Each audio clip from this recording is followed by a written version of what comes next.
কাণ্ড দেখো, ওই দেখো ওই দেখো দুয়ার দিয়ে চলে আসছে, ঠিক আছে? দেখো। হ্যালো বন্ধুরা, good morning and welcome back to my channel. তোমরা সকলে কেমন আছো? আই হোপ যে তোমরা সকলে ভালো আছো। আমিও তোমাদের ভালোবাসায় ভীষণ ভালো আছি। তোমরা দেখছো রূপা ব্লগ, আর আমি রূপা। তো তোমরা তো জানোই এখন কয়েকদিন ধরে আমি আমার বাপের বাড়িরই ব্লগ দিচ্ছি। তবে হ্যাঁ, এক সপ্তাহ পার হয়ে যাচ্ছে ব্লগ দিতে পারছি না, কেননা ছোট বাচ্চাকে সামলিয়ে ব্লগ এডিট করা, ব্লগ রেকর্ডিং করা খুবই কষ্টকর। তারপরে দিয়েও একটু হলেও চেষ্টা করি তোমাদের সাথে কিছু ব্লগ শেয়ার করার। তো আমার বাপের বাড়ির এখানকার দেখতেই পাচ্ছ একদম গ্রাম্য পরিবেশ, যেই পরিবেশটা নাকি খুবই ভালো লাগে আমার। তোমাদের কেমন লাগে জানিও তো। তোমাদের কি গ্রাম ভালো লাগে না শহর ভালো লাগে? আমার তো দুটোই ভালো লাগে, কিন্তু গ্রামটা একটু বেশিরভাগ ক্ষেত্রে তোমার মন শান্তির জন্য অনেকটা ভালো, এবং শরীর স্বাস্থ্য সব কিছুর জন্য গ্রাম কিন্তু অনেকটাই ভালো। এখানে কোনো জাম জট, তারপরে গাড়ির ধোঁয়া, কলকারখানার ধোঁয়া, এসব কিছু নেই। যে জায়গা যত উন্নত সেই জায়গায় কিন্তু মানুষের শরীর খারাপ তত বেশি হয়। তো যাই হোক, এখন কিন্তু আমার বর আর আমার ভাই বাজারে গিয়েছিল সকালে সকাল, আর দেখো মটন নিয়ে এসে। এই মটনটা দেখলে না সকাল সকাল পুরো মুড ভালো হয়ে যায়। কি সুন্দর পেঁয়াজি রঙের হয় না, আর দেখেই যেন মনে হয় এক্ষুনি রান্না করে খেয়েই নি। মানে এটা রান্না করতেও যেন ভীষণ মজা লাগে, আর পরিষ্কার করতে তো মজা লাগবেই। আজকে আমাকে দেখা, আজকে হচ্ছে আমাদের বাড়িতে মাটন, আর এই মটনটা সবার খুব পছন্দ। আমার বাবা, আমার মা, ভাই বোন, আমি, আমার বর, সবার পছন্দ। শুধু আমার মেয়ে এখনো খেতে জানে না, তাই ওর কোনো পছন্দ নেই। তো যাই হোক, এখন নিয়ে নিয়েছে, এটাকে পরিষ্কার করব। আমি দেখতে পাচ্ছি, ও মা ধরো গো, আমি দেখতে পাচ্ছি এই মটনের মধ্যে অনেক নোংরা আছে। ছাগলের লোমগুলো আমি দেখতে পাচ্ছি পরিষ্কার এখানে। তো এইটা বাছতে আমার অনেক সময় লাগবে, জানো তো, কালো কালো ছোট ছোট লোম দেখতে পাচ্ছি এখানে। এদিকে কি হয়েছে, এখানে জলের টাইমের একদম আলাদা টাইম। সকাল 10টা পর্যন্ত জল দেয়, 6টা থেকে বোধহয় 10টা পর্যন্ত দেয়। তাও যদি কারেন্ট চলে যায় জল আর পাওয়া যায় না। তার উপরে আবার আসবে তোমার দুপুর 3টে, মানে সব কাজবাজ হয়ে যাবে। যে টাইমে মানুষ রান্না খাওয়া করে সেই টাইমে তখন আসে জল। তো যাই হোক, এটাকে আমি এখন পরিষ্কার করব। হ্যাঁ, 3টের সময় কেউ খাওয়া দাওয়া করে নাকি? 1টার সময় খাওয়া দাওয়া করে। যখন কোনো কাজ থাকে না তখন দেয় জল। তো আগের দিনের ব্লগে তো তোমাদেরকে দেখিয়েছিলামই যে মামা ভাত হতে চলেছে। তো মামা ভাত হয়ে গেছে, আর পরের দিন আমার বড় যেহেতু আছে, জামাই আছে, মটন হবে না সেটা কি হতে পারে? ওর জন্যই কিন্তু মটন আনা হয়েছে। তো আজকে সেটাই রান্নাবান্না হবে। এখানে দেখো বোন মশলা করছিল, আর মা রান্নাবান্না সব তোড়জোড় করছিল। তারপরে আমি এখানে একটু ভিডিও করছিলাম, কেননা এই ক্লিপগুলো যদি না রাখি তাহলে তোমাদের সাথে ভিডিও ক্লিপ একদমই শেয়ার করা যাবে না। আর মা তো ভীষণই ব্যস্ত। আর বলো না, মানে আমাদের ঘর বাড়ির দিকে তোমাদের দেখতে হবে না, জাস্ট ইগনোর করে দাও। তো যাই হোক, এখন হচ্ছে রান্না বান্না। এখানে আজকে হবে লাউ শাক বাটা।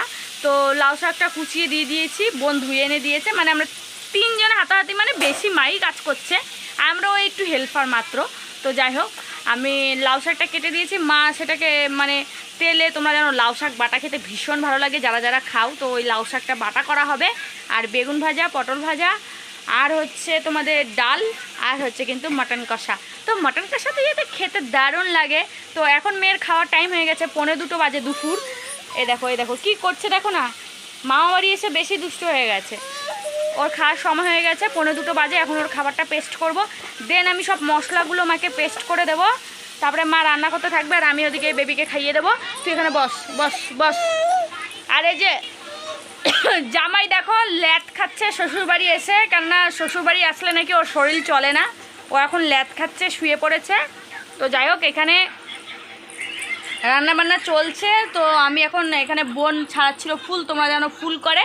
তো যাই হোক, আমি এখন তাড়াতাড়ি করে আর বেশি কথা বলবো না, এখন তাড়াতাড়ি ঝটপট করে কাজ করবো। আর বেবির কাণ্ড দেখো, ওই দেখো দুয়ার দিয়ে চলে আসছে, ঠিক আছে? দেখো দুয়ার পার হতে শিখে গেছে। কি করছো? মুখটা এমন করছিস কেন? নতুন নতুন আইটেম শেখো না, নতুন নতুন আইটেম শেখো। তো মা এখন দেখো মটনটা রান্না করছে। মটন কিন্তু এর আগে কিন্তু প্রেসার কুকারে সিটি মারা হয়ে গেছে, মানে পুরোই সিদ্ধ করা, সব কিছু করা, মশলা কষিয়ে শুধু দিয়ে দিয়েছি। একটু ভালো করে ফুটলে নামিয়ে নিলেই কিন্তু রেডি হয়ে যাবে। আর এই পদ্ধতিতে অনেকবারই আমরা খেয়ে দেখেছি, ভীষণই টেস্ট লাগে। আর এখন থেকে কিন্তু এই পদ্ধতিতেই এর জন্য রান্না করি, এখন থেকে না, মানে অনেক দিন আগে থেকেই। তো খেতে তো বসে পড়েছি। এই দেখো লাউ শাক পাতা বাটা ছিল, বেগুন ভাজা ছিল, পটল ভাজা ছিল। পটল ভাজা আর আমি নিইনি, বরকেই দিয়েছে, কেননা আমার আর অত ভাজাভুজি খেতে ভালো লাগছে না। কখন লাল লাল খাসির মাংসের ঝোল খাবো, ওটাই চিন্তা করছিলাম। তো এখানে দেখো মটন চলে এসছে, দেখেই যেন জিভে জল চলে আসে, তাই না? কত সুন্দর ফুলের কালারটা দেখো।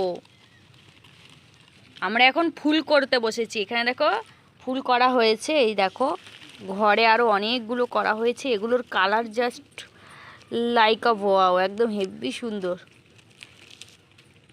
এখানে দেখো বোন বসেছে ফুল করতে, আর ওর মুখ দেখাতে ভালো লাগছে না, যেহেতু ওর এখনো সাজা গোজা নেই। আর এখানে দেখো ফুলের কাঁটা ভর্তি। তো যাই হোক, আমি আমার মুখটা দেখিয়ে দিই। এই যে দেখতে, আমার মুখটা ঠিক দেখা যাচ্ছে? হ্যাঁ, সাইকেল ভাঙাচ্ছিল, সাইকেল দেখাস না আর। এই যে এটা হলো আমার বোনের একদম বাইক, সুপার বাইক বলবো না, স্কুটি এটা। তো যাই হোক, এখন আমরা ব্রেকফাস্ট করব। ব্রেকফাস্ট আমার মা বানিয়ে ফেলেছে, রুটি তরকারি, তো সেটাই খাবো। তো চলো যাই তাড়াতাড়ি করে ব্রেকফাস্ট করি, কেননা প্রচুর জোর খিদে পেয়ে গেছে। আর আমার বেবি ঘুম থেকে উঠেছে, তখন বাজে সকাল 6:30। তো উঠে ও ব্রেকফাস্ট করে আবার যেই পরের খাবারটার খাওয়ার সময় হলো ঘুমিয়ে পড়লো, আর খেতে পারলো না, ঘুমিয়ে পড়লো। আর অন্য বাচ্চারা যে ঘুমে ঘুমে খায়, ও একদমই ঘুমে ঘুমে খায় না, তো না খেয়েই ঘুমিয়ে থাকে। আমার যে কি খারাপ লাগে কি বলবো, মা হয়ে যে কতটা অসহায় লাগে আর বোঝাতে পারবো না। তো যাই হোক, আমারও প্রচুর খিদে পেয়ে গেছে, আমি খেয়ে নিই, আর ও উঠলেই ওর খাবারটা আবার খাইয়ে দেবো। এ দেখো সকালের ব্রেকফাস্ট রেডি হয়ে গেছে, রুটি তরকারি, এক বাটি সবজির তরকারি। আর রুটি খেতে কিন্তু সকালবেলা বেশ ভালোই লাগে, মনও ভালো লাগে, আর শরীর স্বাস্থ্য তো অবশ্যই ভালো থাকে। তো এটা কিন্তু আমার হাজব্যান্ডকে দিচ্ছিলাম। আর আমি তোমাদেরকে বলছিলাম আমার বাচ্চা ঘুমিয়ে পড়েছে, ওই দেখো ঘুমাচ্ছে ও এখন। তো ওর বাবা এখানে শুয়েছিল, তো ওর বাবাকে টিফিনটা দিচ্ছি। এখন জামাই মানুষ, একটু তো রিল্যাক্স করতেই হবে, না হলে আর শ্বশুরবাড়ি আসার মজা কি। আর বৌমারা তো শ্বশুরবাড়ি যায় খাটার জন্য, তাই না? তো যাই হোক, এখানে দেখো পটল বাটা হবে দুপুরের জন্য। এখানে পটলগুলোকে ছাড়িয়ে রাখা হয়ে গেছে, এই পটলগুলো কিন্তু পেকে গেছে, আর কয়েকটা পটল ভাজা করা হবে। যারা যারা পটল ভাজা খেতে চায় তাদেরকে দেওয়া হবে। আর ছিম বাটা হবে, মানে আজকের খাবারটা কিন্তু জমে যাবে। ছিম বাটা, পটল বাটা, পটলগুলো যেহেতু পেকে যাচ্ছে, আর পটলের তরকারি খেতে সত্যি কথা বলতে আমাদের কারুরই ভালো লাগে না, ওর জন্য পটল বাটাটা কিন্তু খুব চমৎকার লাগে। আর এখানে ছিম বাটা, দুটোই কিন্তু ভীষণ ভালো লাগে। তো এগুলোকে ধুয়ে এনে দেবো। আর এখন নতুন মিক্সচার পেয়েছে, তো নতুন নতুন তো বাটা খেতেই হবে। এখানে বোন দেখো বাবা মাছ এনেছিল, ওই মাছগুলো আঁশ ছাড়িয়ে পরিষ্কার করছে, তারপরে আমি ভালো করে একবার ধুয়ে নেব। তো এখানে মা তো রান্নাবান্না করছে, জানোই তো মা রান্নাবান্না ভীষণ ভালো পারে, আর মায়ের হাতের রান্না তো সবার কাছেই প্রিয়। তো আমার কাছেও তার অনথা কিছু না, আমার কাছেও ভীষণ প্রিয়। তো মা যাই রান্না করুক না কেন, আমার কাছে একদম অমৃত বলে মনে হয়, আর তাই কিন্তু আমি সুন্দর হাসি মুখ করে খেয়ে নিই। এখানে দেখো মাছগুলো ধুয়ে পরিষ্কার করে এনে দিয়েছি। মানে মার কাজ হলো রান্না করা, আর আমাদের কাজ হলো পরিষ্কার করে দেওয়া। এখানে দেখো এগুলো ভেজে রেডি রেখেছে, এগুলো মিক্সচারে পেস্ট করে নেব। মানে শিলনোড়ায় বাটতে আর কারোরই ভালো লাগে না এখনকার যুগে, জানোই আগে মানুষ কত কষ্ট করতো, এখন এই কষ্ট করেই মানুষ হাঁপিয়ে যাচ্ছে। তো ছিমটাকেও বাটা করব, আর পটলটাকেও বাটা করব, মানে ওই যে মিক্সচারে পেস্ট করে নেব। আর এখানে মাছগুলোকে নুন হলুদ মাখিয়ে নিচ্ছে মা ভাজার জন্য। তো চলো, এই যে ধনেপাতা আছে, দেখো ধনেপাতাটাকেও ভেবেছিলাম বাটা করব, তো এত রকমের বাটা খেলে আর অন্য কিছু দিয়ে ভাত খাবো কি করে, ওর জন্য এই ধনেপাতাগুলো না 2 রকম বাটার মধ্যে দিয়ে দেবো। এটা কিন্তু ভুল ডিসিশান ছিল, ধনেপাতা শুধু বাটা খেতে ভালো লাগে, আর ওগুলোর মধ্যে অল্প করে দিলে ভালো লাগে, যেহেতু অনেক বেশি পরিমাণে ধনেপাতা ছিল। আর পটল বাটা ছিম বাটার মধ্যে হাফ হাফ করে দিয়ে দিয়েছিলাম, তার জন্য টেস্টটা অতটাও ভালো আসেনি। তো মা তো সবার শেষেই ভাত করে, কেননা গরম গরম ভাত খেতে ভালো লাগে তরকারির সঙ্গে, তরকারিগুলো আগে করে নেয়। তার জন্য অনেক কিছু রান্না হয়ে গেছিলো, তারপরে আমি কিন্তু চালটা মাপছিলাম ধোয়ার জন্য। তো জানো তো আমাদের সব কলতলায় যেতে হয়, জল তুলে রাখা থাকে, সকাল 10টা অবধি জল দেয়, 6টা থেকে, তারপরে আবার বিকেল 3টে আসবে, তার মানে আমাদের রান্না খাওয়া সব হয়ে যায়, তারপরে জল আসে একদম অটাইমে। আর এখানকার মানুষও কিছু বলে না, ওর জন্য এখানকার মানে যারা জলের লাইনের কাজ করে তারা কিন্তু সুযোগ পেয়ে গেছে। তো চলো চালটাকে ভালো করে একবার ধুয়ে এনে দিই। তোমরা তো জানোই চাল ধুতে কত বেশি পরিমাণে জল লাগে, আর ঘরে কিন্তু এত জলও নেই, আর ঘরে বসে কিন্তু ধোয়াও যাবে না। কলতলায় বড় বালতিতে জল তুলে রাখা আছে, ওই জল দিয়ে কিন্তু চালটা ধোবো।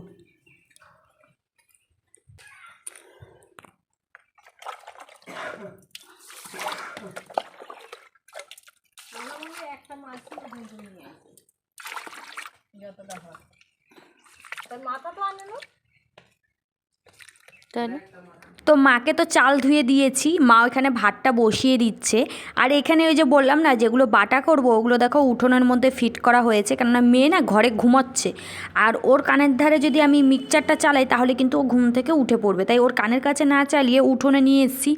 আওয়াজটা একটু কম শোনা যাবে। আর এখানে দেখো আমার হাজব্যান্ডের সাথে একটু মজা করে ভিডিও করছিলাম যে শ্বশুরবাড়ি এসে কেমন লাগছে এরকম টাইপের আর কি, একটু কমেডি করছিলাম ওর সাথে। আর কমেডি ভিডিওতে যেমন ফেসটাকে সামনে এনে দূরে আনে, তো সেরকমভাবে দেখাচ্ছিলাম। তো ওর হাসিটা একবার দেখো না, হাসিতেই মানে মেয়েরা একদম গোলে জল হয়ে যাবে। কি মিষ্টি মিষ্টি একটা স্মাইল দিল, তাই না? আর তার জন্য তার শাশুড়িও তার জন্য মিষ্টি মিষ্টি খাবার তৈরি করে দিল, খুবই টেস্টি। দু রকমের বাটা, একটা পটল বাটা, একটা ছিম বাটা, আর ছিল কিন্তু পটল ভাজা, ডাল, তারপরে কিন্তু ছিল মাছের ঝোল। আজকে না আমার হাজব্যান্ড বাড়ি চলে যাবে জানো, আমাকে ভীষণ রিকোয়েস্ট করছে বাড়ি যাওয়ার জন্য, কিন্তু আমি তো নাছোড়বান্দা, আমি তো বাড়িতে যাবই না। সব বাটাবুটি দিয়ে ভাত খাওয়া হয়ে গেছে, এখন খাওয়া হচ্ছে মাছের ঝোল দিয়ে। মা ওকে 2 পিস মাছ দিয়েছে আর ও খেতে চায় না একদমই। শ্বশুরবাড়ি আসলে মনে হয় ভীষণই লজ্জা পায়, মা যদি খেতে দেয় না, খেতেই চাবে না, 1 পিসই মাছ খাবে। যেহেতু ও চলে যাবে রাতে, তো ও খেতে পারবে না, তাহলে ওর ভাগেরটা ওর খেয়ে যাওয়া উচিত না, তোমরাই বলো। তো এখন আমিও খেয়ে নিচ্ছি। নাম